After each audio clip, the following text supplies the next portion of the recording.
If the J-20 stealth fighter is so amazing, why is China buying Russia's Su-35? Even as China is publicly showing off its new Chengdu J-20 stealth fighter at the Zhuhai air show for the first time, Beijing is continuing its efforts to acquire advanced Russian fighters.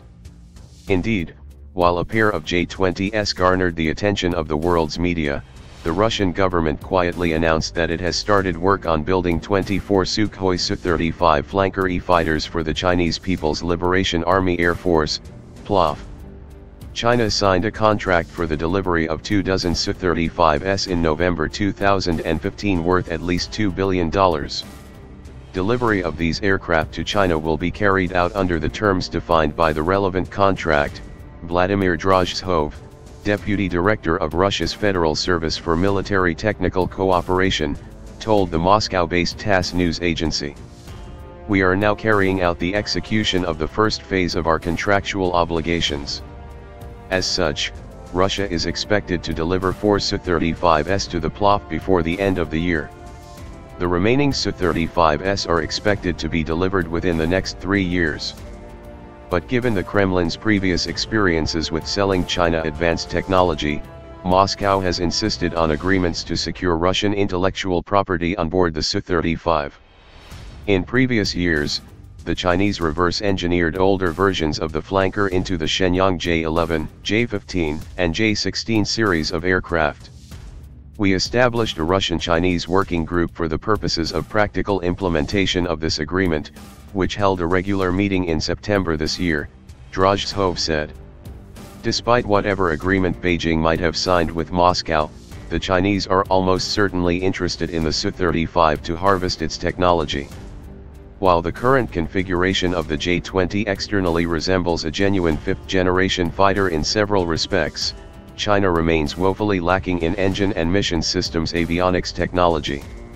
The Su-35's Saturn AL-41F1's afterburning turbofans, Tikhomarov NIIP IRBC phased array radar and electronic warfare suite are likely of high interest to Beijing. Indeed, China has not perfected its indigenous WS-10 for its flanker clones, let alone come close to finishing development of the next generation WS-15 it would need for the J-20. The WS-15 is currently thought to be in a ground testing phase with flight trials set to begin on an Ilyushin IL-76 sometime in the future.